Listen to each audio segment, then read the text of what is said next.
Welcome to Last Orders, a Spike podcast. We've got a brilliant episode for you today with the great Rod Liddle. We discuss the war on smokers, the cultishness of Just Stop Oil, and Rod answers your questions about the sorry state of British politics.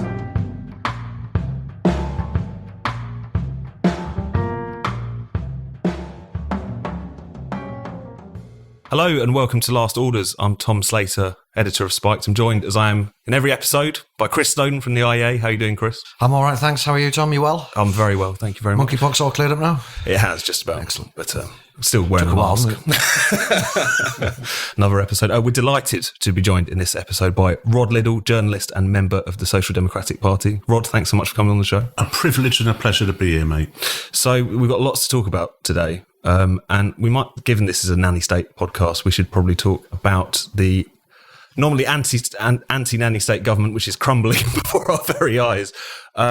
Chris, obviously you were quite optimistic about the prospects of what might happen on the nanny state agenda on your beat under Liz Truss, given the fact that she was very on the same page on these particular issues. I mean, by the time people listen to this podcast, Therese Coffey and what her thoughts are on the smoking agenda might have been sort of crumbled into dust, essentially. But should we talk about what's been going on there? So there's been a lot of talk about the tobacco control plan. This is the long-running sort of Tory plan to make Britain smoke-free, or England, I should say, smoke-free by 2030. What's been going on with all that? Yeah, I remember I've actually been optimistic about the last three prime ministers regarding the nanny state. Even Theresa May, I remember saying. Actually, I've looked at her voting record. I think she could be quite sound on this. I really noted libertarian Theresa May. Yeah, I think third time, never again.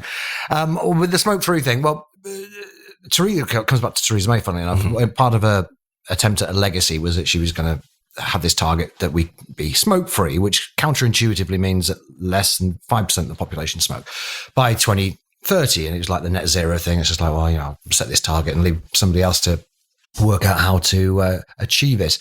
And then obviously she disappeared. Boris Johnson took over. It didn't actually feature in the Conservative manifesto in 2019 at all. In fact, there was nothing about smoking in it. So Coffey was asked about this on the radio, and she basically said, I've never heard of it, was the gist. She goes, I don't know anything about it. I don't know if it's still a target. I don't know, I'm really much more focused on doctors and the health service and COVID and the winter crisis that is looming. And this was then picked up. I think she was asked about it again, and she said, look, whatever the government's policy is my policy, but I don't know what the government's policy is.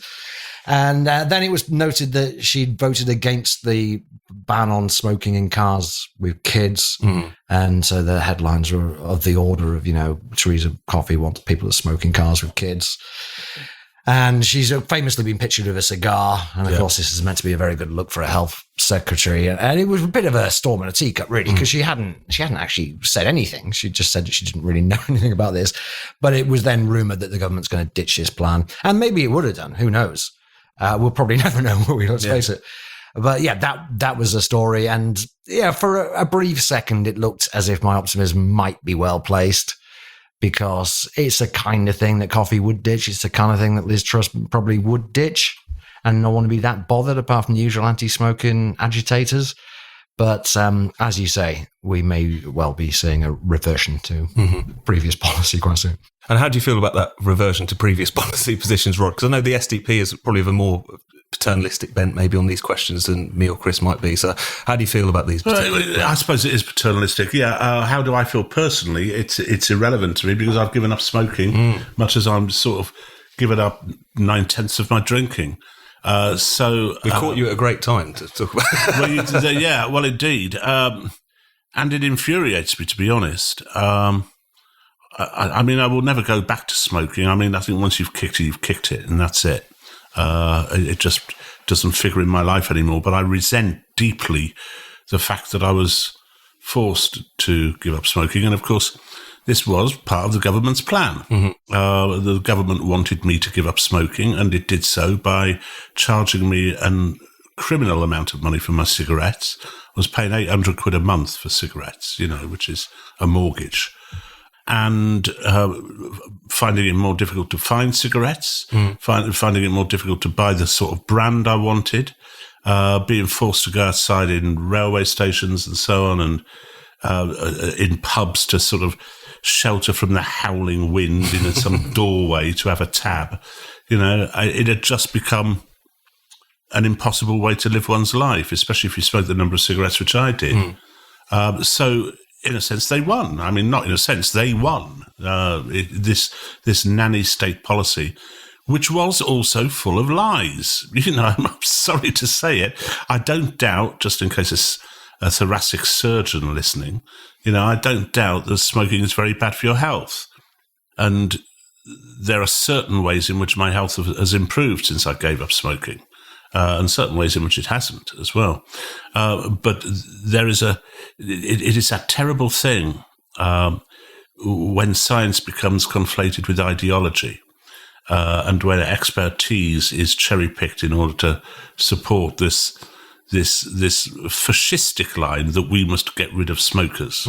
And an awful lot of it is based on untruths, and I still don't believe, and I get these encomiums from the National Health Service every few days congratulating me as if I was a well-behaved 5-year-old child, for having given up smoking, and telling me that my chances of having a stroke have reduced by 50%.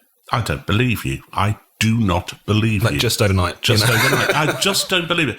They also say that my chances of getting lung cancer will have reduced by 50% within 4 years. I don't believe you. I just don't believe them. Because all of this data is cherry-picked. And the problem is that I suppose it did get to me and that I did believe them for a while.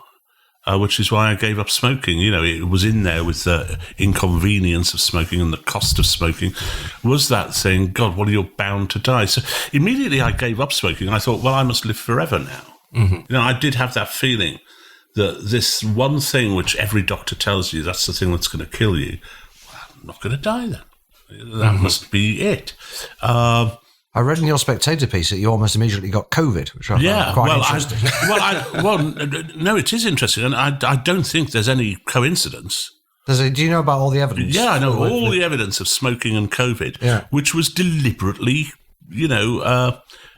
suppressed by governments. In France, they were giving out nicotine patches and tablets to COVID patients, and I've never had flu.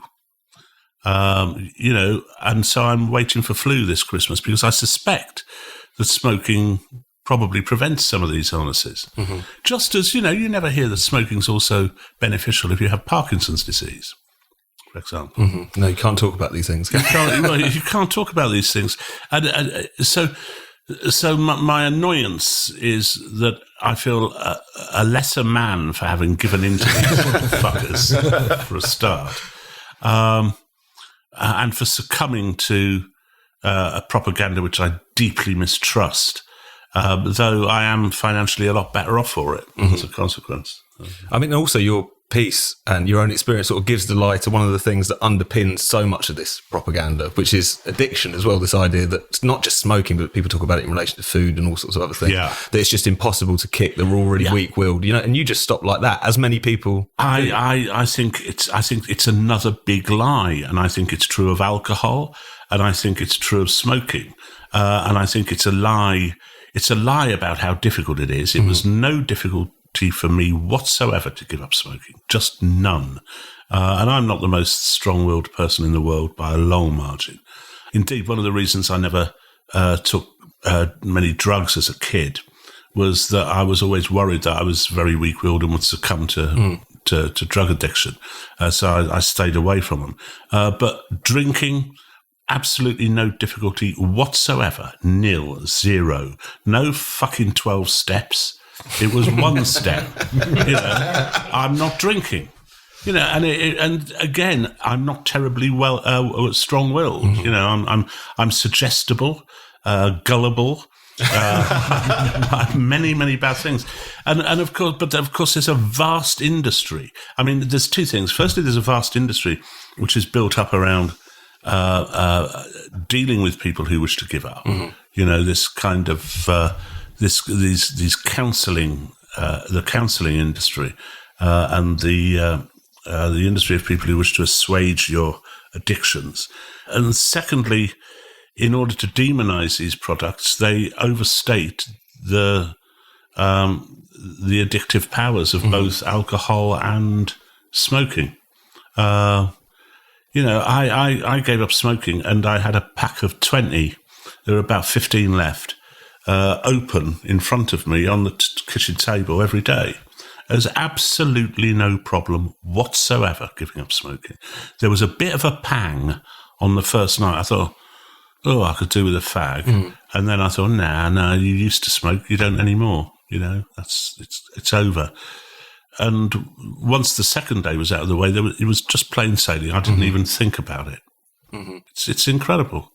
Sometimes I find myself reaching for something, but that is nothing to do with nicotine, and it's nothing to do with the addictive qualities of cigarettes. It's to do with the fact that I'm a very habitual person who does things habitually, and it's that reaching for something when I'm in a certain situation. But these days, there's absolutely no problem. So no, we're lied to, Tom. That's the truth. We're lied to, and yet they've been very brutally effective. At least in your case, but in many others as well, Chris. Because we talk about how ridiculous a lot of these plans and policies are. I mean, some of the luckily rejected plans recently about raising the smoking age by a year until it goes up to 99 or whatever. Well, it hasn't definitely been rejected. New Zealand is doing it. They're legislating it right now, and they're also taking the nicotine. New Zealand would do as well. But have they won on this issue? I guess is what I'm saying, because of the fact that even in the space of a generation, a relatively heavy smoking habit has become a luxury good, effectively, as Rod was talking about. So is there much going back from this? Would things have changed anyway? There was what I found quite a sinister editorial in the Times when this mini row boiled over, which said that there's always, of course, a balance to be struck between individual liberty and public health. But there is now common consent that the government should effectively stamp out smoking. And I thought, this is a terrible way to look at things in a supposedly free society. This is exactly what John Stuart Mill was talking about when he talked about the tyranny of majority. Yes, it's like you push so. That's always worried me about the smoking thing. Is for years they used various basically excuses. They tried to blame the tobacco industry for luring people in. That was essentially what it was. So we must ban the advertising because it's luring people in. And it got to the ludicrous point of saying we must get rid of the colours on the packs and the logos because that is also luring people in. Now, they've done all that. They can't possibly accuse the tobacco industry of having any marketing might whatsoever because it's been completely neutered. And so their argument now is essentially most people don't like smoking. Yeah. You don't want to be in that place, and if you substitute smoking or if you substitute something like, religious freedom or homosexuality for smoking in that, then you see how sinister a development that is. So it's the worst possible justification for it, but it's really all they've got left. And also they're right, that most people are anti-smoking. That was the headline in New Statesman for some bloody doctor, Dan Boyle. Well, that's been told for 30 years that they have to be. And I say I'm gullible. I wasn't that gullible 25 years ago when Ash started saying, no, we don't want to ban smoking. We just want to ban secondary smoke in certain places, I thought, no, you don't. You want it banned. And I was right. This is the most annoying thing about it. They're treating us, as you would call it, nanny state, but they're treating us as if we're, 5 or 6 years old. And aren't we doing terribly well now with these? I preferred the me that smoked to the one which is currently in existence.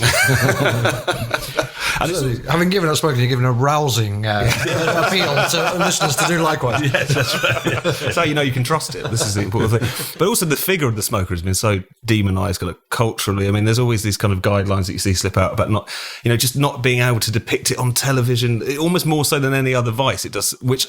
Much more so, yeah. Because in other ones, they're kind of almost celebrated nowadays. Smoking weed is celebrated as a better alternative to drinking and all the rest of it. But that kind of image of the kind of, yellow stained fingered smoker and all the rest of it is just fair game. Often because it has a sort of class connotation. Well, the television thing is hilarious. I mean, and indeed in film, and it was the idea that I remember the guidelines where they said, that people getting into a car in films should henceforth be shown putting their seatbelt on, and there should be no smoking. And you just imagine mean streets. With the hero, like, Buckle up. Take a seatbelt. Yeah. put your motherfucking seatbelt. Stub that out. But then increasingly advertising and film is not a reflection of the world, but a reflection of what our liberal elite wishes the world to be. And we've touched on drugs a bit here, Chris, but should we talk a little bit about the recent news on that front? All sorts of cabinet ministers have been freelancing recently, sort of filling the void left by diminishing political authority. Suella Braverman has been talking about upgrading weed to Class A status, which has caused a lot of risk recently. There's also been, which seems to be pushing in the opposite direction to a lot of other places around the world, particularly America. What did you make of this? I mean, it seems like she's just signalling maybe for a future leadership contest or something. I don't think anyone thinks they're going to get anything like that through, but what do you make of all of that? Is that popular with the Tory membership? I don't know. I'm not sure. I think the Tory membership's probably a bit more modern than that these days. I assume it's just their own personal belief, actually. And to be fair, Downing Street did shut it down, so this isn't going to happen. But yeah, there's this idea that the Truss administration is some ultra-libertarian sect that has somehow taken over the Conservative Party. But actually, if you look at what they've done, aside from, well, not even aside from the tax things. I mean, a penny off income tax is an absolutely classic Tory policy. It's the kind of thing that every Tory leader for generations has promised, right? It's been portrayed as being like ultra free market because people got it in for Liz Truss. But yeah, look at the other stuff. Nothing's really been announced. It's just all rumor. Like this, we're going to get rid of the tobacco plan. It's just a rumor. And this was a proposal from a admittedly quite senior member of the government. But yeah, we want to put cannabis into Class A to really teach people a lesson, which, to be clear, means potentially, and this will almost certainly never happen, but potentially somebody selling weed could go to prison for life, as opposed to whatever it is, 7 years under Class B. And actually, nothing at the moment. I mean, it's effectively yeah, right. I mean, this is obviously true in practice, but it could happen. But she also said that she wants to see, and this is worse, really. She wants to see random drug testing in offices, which strikes me as not very ultra libertarian whatsoever. And pretty much everything that's been rumored or kind of mooted has been not at all libertarian. And this idea that they're all. If they are all libertarians, they're keeping it very quiet. How do you feel about this, Rod? Should it be? On the testing in offices, it's obnoxious, and it was for smoking as well, which I know they did in America. Absolutely obnoxious. I don't have a big problem with cannabis being moved up to a Class A drug, and I think that there are variants of cannabis which would fall under the heading of cannabinoids, which are every bit as dangerous as Class A drugs, certainly as dangerous as cocaine. We know about the health risks to people who use cannabis, but it's a kind of quotidian approach which we have in our country at the moment, that if we direct our attention to smoking, I don't know if you heard that was a can of beer being opened, by the way, which is, and an alarm immediately went off in the background. This is what it's like at the IEM. It is, absolutely. They're very policed work. Yes, that's right. Because if Liz Truss announces something and immediately an alarm goes off, it's very, very similar. That sound here in the background is Mark Littlewood running over to College No, you see, I think that I don't take the same lax approach to. I'm slightly more Peter Hitchensy on drugs than you might expect. In that, I think they're damaging. We know that they're damaging. We know the difficulties they cause for people in terms of psychosis, paranoia, and various other neurological problems. And therefore, I do not see any case whatsoever for the decriminalisation. And I have no objection to cannabis being made a Class A drug, none whatsoever. I mean, as you were saying, we sort of differ on this particular point. Yeah. One thing that I find strange, though, is the celebration of cannabis as well. It's weird. And this kind of idea that it's a better alternative to the demon drink, even though it's the boring drug. Well, you know what this is, isn't it? This is the usual self-flagellating whitey business. That they think that cannabis, with some justification, particularly for Rastafarians, where it is part of their religion, that weed is the preserve, particularly of British, African, Caribbean people, and therefore it's something to be championed along with rap music and stabbing. I don't agree with that. You know, I don't think that is either a fair depiction of Britain's African, Caribbean population, or something which by itself is worthy of championing. And I think it's more whitey liberal self-abnegation and knee bending. But the problem is, if you put cannabis in Class A, what do you put in Class B? I don't know. There's no point having a ranking based supposedly on harm if you're just going to put everything in Class A to make a tobacco. Yeah, that's right. Yes. But I mean, the same thing has happened in America and happened 20 odd years ago. I used to visit a place in America called Sausalito, which is on in Marin County, just across the bay from San Francisco, which is probably the most liberal city in the world, you know. And there smoking was banned, but cannabis was subsidized by City Hall. You know, and that seemed to me an absurdity, because both of them are, of course, you know, dangerous to health. I mean, I don't quite see why you would elevate one.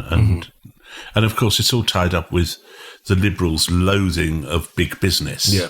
So perhaps what we do is we do legalise cannabis and let, you know, Wills or someone take it over, and then maybe the lefties will hate cannabis as well. I mean, Richard Branson family said they'd be selling weed instantly. Virgin cannabis. Exactly. And all that if sort anything so maybe could put you off taking drugs, it's Richard Branson. Inviting you to the island. Inviting you to the island and with an endless tape loop of tubular fucking bells. Have you joined Spike Supporters yet? Spike Supporters is our thriving donor community where those who donate to Spike regularly can access all kinds of exclusive perks. You can comment on articles, get free tickets to events, and much more. Just go to spiked-online.com/supporters to sign up. That's spiked-online.com/supporters. That image has somehow worked perfectly to transition into the strange world of environmental protest, which has burst out onto the streets of London again in the past week or so. Just Stop Oil, which is the latest sort of single issue offshoot of Extinction Rebellion, have been blocking roads, gluing themselves to things, de-locking themselves together by the neck and so on. And it feels like the farce has sort of run its course as far as people are really wondering why the police can't deal with this, why this continues to carry on. There was this fascinating revelation that Mark Rowley, the new head of the Met, said that blocking roads, gluing yourself to the tarmac for hours on end, does not necessarily constitute serious disruption under the law. Chris, I know that you're take a particularly actually authoritarian line on this. You think they should be hosed down and so on. Yes. But what did you make of these recent rounds? Very right wing on this issue. Pray tell. Well, I mean, there's a beautiful photo. They did it at Scotland Yard, right? Yeah. I'm always saying when these things happen, like, where were the police? Spraying the sign with literally paint, weren't they? spraying Scotland Yard. No policemen around doing anything about it. There's this wonderful picture afterwards in which the Scotland Yard sign is just covered in orange paint. There's dripping orange paint all around it. Yeah. And about 12 coppers in yellow vests are sort of standing around as if they're kind of protecting the paint in some way. It just sums up Britain in 2022, really. Unbelievable that they keep getting away with this. And yeah, you try and find some reasonable explanation for why these coppers are literally like giving people, feeding them water out of the bottle as they're sat there. Hang on, I don't know if it's apocryphal or if it's just exaggerated. I was told that in the latest protests, the coppers had actually asked the protesters if they wanted a cup of tea and a sandwich. I can well believe I mean, it. I don't... There's definitely been loads of reports, stuff like that over the months. So they're turning into a kind of catering service for these fucking middle-class... Anyway, I'll let you carry on with your... They are extremely posh. I mean, this is one thing that comes up again and again, like they're very cut-glass accents, particularly with these two Just Stop Oil protesters. Oh, Phoebe Plummer. Is that what she was called? Phoebe Plummer. Phoebe Plummer. I mean, she was the one who threw the soup at Van Gogh sunflowers, wasn't it? Yeah. Yes, but it was organic. See. It was Roll right on. Yeah. But I mean, she's not from the back streets of Middlesbrough, is she? Phoebe Plummer. So these two women went into, National Gallery, wearing just Stop Oil T-shirts. Now, I understand they could have had a coat on as they went in, but by the time they got anywhere near the painting, they were wearing very clear black and white just Stop Oil T-shirts with a can of tomato soup in their hand. Somebody, at least one person following behind with a camera or phone, filming the whole thing. Not where are the police, where were the security guards? I mean, there are lots of people, generally speaking. Literally taking if you just pick up a photo. Right, exactly. You're holding your camera to take a photo of the painting, and they pounce on you. Yeah. And then I saw another video from a different angle, from a bit further back, and it just looked like a press conference. I mean, it just looked completely organised with loads of people with cameras who clearly knew this was going to happen. No security around, except possibly to protect the protesters. So it seems like our institutions are very much in on this, doesn't it? Including a large part of the police. There is a lot of form for that as well. Like the elite celebration of these protesters is something that you can't really ignore. And of course it's going to inform the police response as well. There was one story, it was from one of the people who was one of the protesters, but when I think it was the first batch of Extinction Rebellion protests, when some of them ended up in a courtroom, the judge essentially praised them. No, he did, yes. And he talks about how, you're not like the usual people I have to deal with, and your cause is right, essentially. And this is something you see all the time. So nice to hear someone speaking the Queen's English. Which wasn't the kind of reception which was greeted by the Brexit protesters, nor indeed the anti-vaxxers. They were considered to be mentally ill, which they may well be, but it is also mentally ill to think that you should kill as many pensioners as possible in order to destroy the oil industry. Yeah. I mean, the thing which enrages us, of course, and enrages all of us, is that these people think we are not aware that there is an energy problem, that we're not aware that there's climate change, that we're not aware of it. We all are. And these people rather have the kind of mindsets of evangelical Christians who think that they alone are in possession of the truth. But more than that is that the government isn't aware. That the government hasn't been spending years making this their absolute top priority. It is a massive piece of self-indulgence by these people. And it's self-indulgent of the state as well. Yeah. But it's self-indulgent in the same way that, that ludicrous chief of police took a knee to BLM, and then you had other coppers taking a knee to BLM right outside Scotland Yard. It's that the police have become politicised, and politicised from the liberal left. How long do either of you think it will take before they actually turn to actual terrorism? It seems to me a non-trivial risk. I think they will get so carried away that it will start. I think it's an interesting point because of the fact that, as you were gesturing to there, Rod, the cultish aspect of this, the kind of apocalyptic aspect of this is getting worse and worse. And that's why you're seeing the protests not become more extreme, throwing, soup at a great work of art. But, who was that girl who poured shit over that statue of Captain Tom? Did you see the woman who tried to set herself on fire? Oh, I've completely forgotten about that. Did you see that video? What did she do? Another very posh woman. She said, every day we are setting ourselves on fire until the UK government bans domestic flights. She then pours lighter fluid on her arm, sets fire to it, and then just howls in agony, seemingly surprised that her arm is on fire having done this.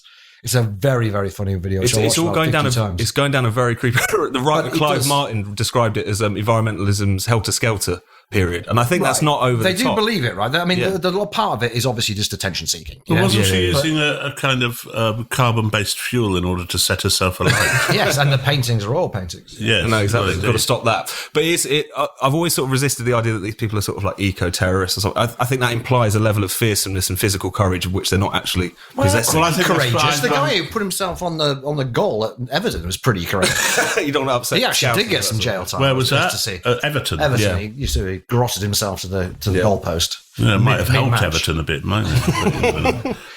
There is something quite. Also, these groups, he's now technically excommunicated from Extinction Rebellion, but these offshoots, Roger Hallam, Nutter, who not only bears a passing resemblance to Giles Manson, but also in terms of if you actually read what he writes, it's really creepy. Talks about complete societal breakdown, people breaking into your house and raping your mother and laughing and all this sort of stuff. And at some point, that's going to trickle through to surely Right, more because did you outrageous listen forms to of what activism. these toffs were saying at the National Gallery? There was made this stupid false dichotomy between what is the value of art compared to the value of the planet. Yeah. It's not, well, you destroying art does not save the planet, but anyway. No, but it's a you non-sequitur. can. It's a very easy. A terrorist would make a similar point and saying what is the value of one life, or 10 lives, or 100 lives compared to the value of the billions of people who are going to die from climate change. So you can easily see it, I think, tipping over to that kind of terrorism, not least because this is clearly attracting extremists. And they're all very anti-human as well. I'm probably less convinced in that I do think, like you, Tom, I think this is basically the middle class's day out in London, and they do a bit of protesting, then they go to the Neil Yard's Dairy for some nice cheese, and then they go home. But it's the horseshoe effect that it's become so far to the left, and especially within the Green movement, there is that edge to the Green movement which is not a million miles away from fascism. And indeed has been fascistic in the past. And you look at the Soil Society, what's it called? The Soil Association. Soil Association. All of this has its roots in back to the earth, back to nature, and sort of aristocratic reactionary politics. That's right. Yeah, exactly. And you saw it with Henry Williamson, who wrote Tarka the Otter and was obviously a car-carrying fascist. You saw it with Hitler, who was also similarly this great myth of us getting back to the land, which was the ideal of the Nazi state, to get back to the roots of the land. You see it also, much as I admire him, in Roger Scruton's writings as well. So there's always been this kind of annihilationist view of the extreme Greens, which teeters into fascism. And what's interesting, because we sort of talked about at what point it might tip over, but also some of these sort of far-right terrorist shootings in America and elsewhere, those long manifestos have what they call like eco-fascist parts of them. People don't talk about it. I think it was in Texas or one of these ones, which obviously I think he went down there just to murder Latinos, essentially. But his manifesto in particular had all these kind of ecological themes, and people just choose not to talk about that stuff. No, that's right. And of course, you see it as well. If you could ever be asked to, if you look at the writings of David Icke, where it genuinely does teeter a bit right on the edge. And I think he met David Duke, the KKK candidate from Louisiana. It's very, very right wing stuff, and it's not particularly pleasant. And I also wonder about these organizations. I mean, that basic point which I made at the beginning when we were talking about this, which is that they think we don't know about it. You know, I mean that's the first thing to address. How can you think we don't know about it? And if you are saying just stop oil, do you mean immediately? And what do you think that would mean for millions of people? And it seems as if their arguments are built on a succession of non sequiturs. We know about climate change. We know something needs to be done to deal with it. And there are a few people who disagree with climate change. I'm not one of those. I think we have man-made climate change, and we need to deal with it. The idea that we are ignorant of it is an absurdity. An absurdity. And where have all these groups come from? At first it was Extinction Rebellion. It was Stop Oil. It was Insulate Britain. It's the middle class finding something to do with their lives. Insulate Britain's much more of a moderate wing. Is it? Like compared to the ones who think we're going to be extinct and the ones who think we should stop oil. I mean, it's insulating. It seems more. It's not very revolutionary. It seems more quaint because they're laying their bodies on the line for double glazing, which is an odd state of affairs. Indeed, but they the could ideology have a still more moderate one, which is turn the thermos down a bit. I will lay my life on the line. Put on a jumper for this particular. Put on a jumper. Make sure you never miss a Spiked article by signing up to Today on Spiked. Today on Spiked is our essential daily newsletter. It goes out every weekday evening with a roundup of all of the articles and podcasts that we published that day. And there's also some exclusive commentary from the Spiked team. To sign up, just go to spiked-online.com/newsletters.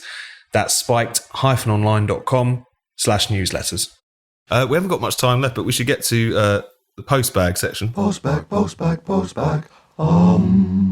It's bulging, where people can email in and tweet in their Has it been questions. bulging? It has been bulging this time around. And there's a lot of political questions as well, no doubt, because of the fact that they knew that Rod was coming on the show today. So we're going to start off with this one from Kenny Given. He says there's a vacuum in the Tory party that's crying out for a Nigel Farage. If Farage sensationally joins the Tory party, all the Brexiteers and Boris Johnson faithful would endorse him and he'd be elected leader of the Tory party and win the next election. What do you think about that? I think Kenny's delusional. I think where he's right is that there's a huge space opening up, which obviously I would like to see filled by the Social Democratic Party. I don't think there's a Farage-shaped hole in our politics. Farage was an extraordinary politician in that he achieved what he set out to do, and now that it's achieved, I don't think there's much more for him to do, and I don't see him coming back anytime soon either. Nor do I think that the Richard Tice's reform or React or whatever the hell it's called is I mean, this seems to be again just a kind of satirite sprig, which I don't think has a great philosophical basis to it.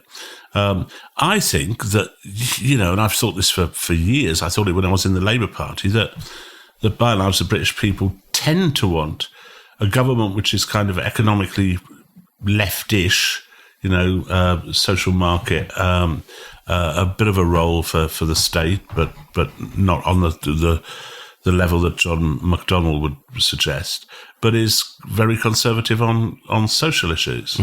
And the SDP stands for that. The trouble is, you look at the House of Commons, they're all liberals. Yeah. Nearly all liberals. And in the worst sense of that word. In the modern sense of that word. And you can say neoliberal, certainly neoliberal on foreign policy, which has been disastrous and murderous neoliberal foreign policy. So I think there is a space there, but, you're met when you're a small party as we are, with only 2,000 or so members. It rises every week, and we win council seats and stuff like that. But to break through, you either need PR or you need some massive defection or a celebrity, as someone inane, preferably someone utterly inane, suddenly saying that they are a member of the SDP. Someone from Strictly or something. You say, I'm now SDP. And then suddenly you go, the rest of the country goes, I am as well now. So it's a rather jaundiced view of democracy. But there we are. In terms of the SDP, because also you had your conference recently. John Cleese was in attendance. He was, yes. You've also had recent electoral successes in Leeds Council, I believe. Yeah. So what is the pitch? I mean, you've gestured to it there in relation to filling that kind of underserved demographic which leans left on economics and right on culture. But what is it that you think is going to really cut through voters? Well, I mean, I have to say that when I've been out canvassing for the SDP, which I do a lot, by-elections and so on. And by-elections are, people always say that by-elections are a good way for a small party to break through, but they're actually not anymore, because you get 24 parties, and you just get lost in this morass of shite. And so it was that when we boldly stood in Hartlepool, put up a very good candidate and with good policies, we were narrowly beaten by the sex offender who was on the list. So we've been beaten by a sex offender, a witch, and a fascist recently. And those are all in by-elections. And councils are far better in that they can see that you're a proper party, that you've got you've got roots in the community, and that's the way we've done it in Leeds. As I say, when I've been out canvassing, it's and I explain our economic policy, which is, we believe, unlike Sir Keir, that we could nationalise the utilities, for example. We have no objection to that. Nationalise the rail companies and so on. And we also agree with a higher rate of income tax. So we are economically quite leftish. When I explain this to people, their eyes glaze over. When I say we also believe that a woman doesn't have a cock, When I say that to them, they say, yes, I'm voting for you. So I don't think there's any doubt whatsoever. And there is some resistance because we're a noble party, because we have this philosophical background, and based in Tawny right back at the beginning of the century, but also, the Gang of Four, David Owen and all this, because there's that history there. There are people within the party who would balk at us launching an election bid based upon the fact that we are the party which will have no wokeness whatsoever, and we've had 10 years of Tories, 7 years, but arguably 12 years. How many have we had? 2010, 12, I suppose, 12, who have done nothing about the forward march of wokery. We would, immediately, and we know what we're doing. And I think the public, I think the culture war is as important, if not more important, than the economic stuff. I think that's the way it is at the moment, that one culture, the culture war is not a war between two equal sides. It's a kind of assault on the country by a small minority, but supported by a liberal elite. Tacitly supported and sometimes explicitly supported by a liberal elite.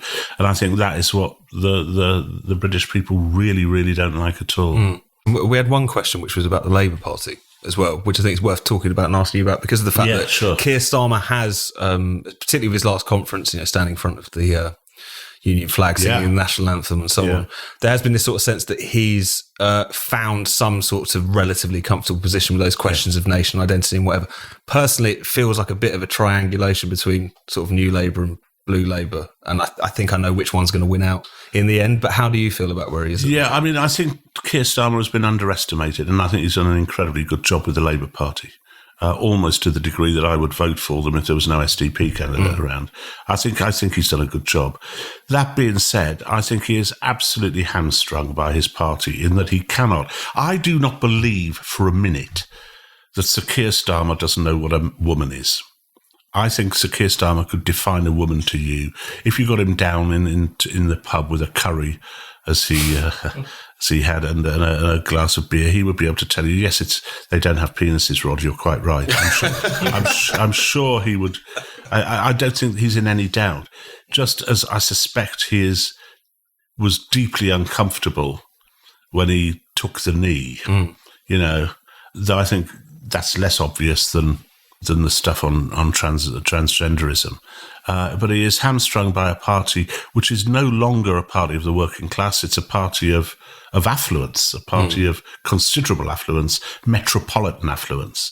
And, in London, Bristol, Liverpool, Manchester and so on, in those city centres, they will not put up with any revanchism on wokeism.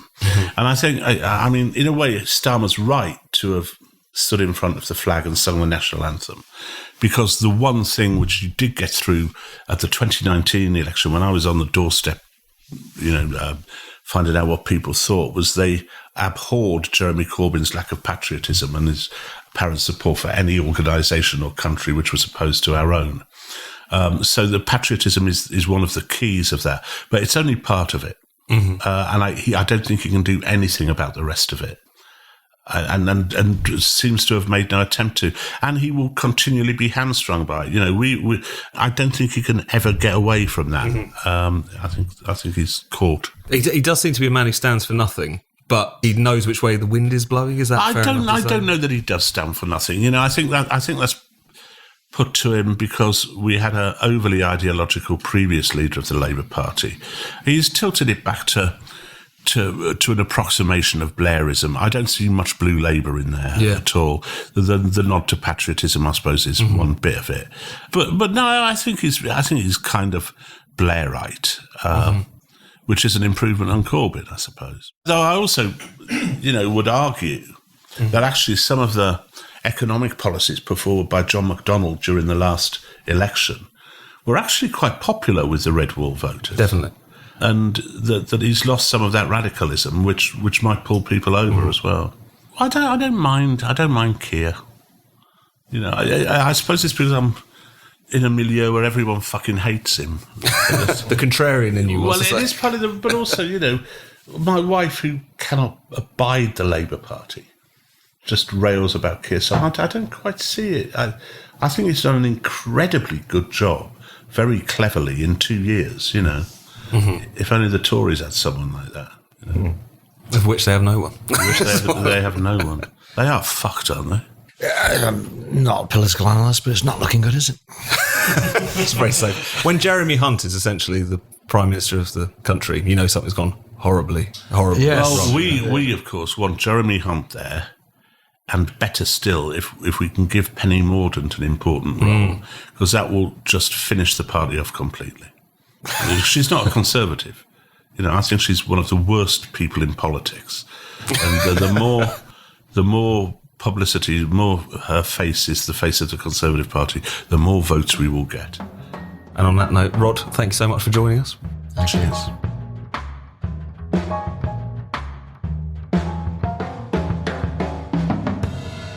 You've been listening to Last Orders. Be sure to subscribe to this podcast wherever you get your podcasts. Please do take a moment to leave us a rating and a review. And if you'd like to support the show, why not become a Spiked supporter? Just go to spiked-online.com/supporters to sign up. That's spiked-online.com/supporters.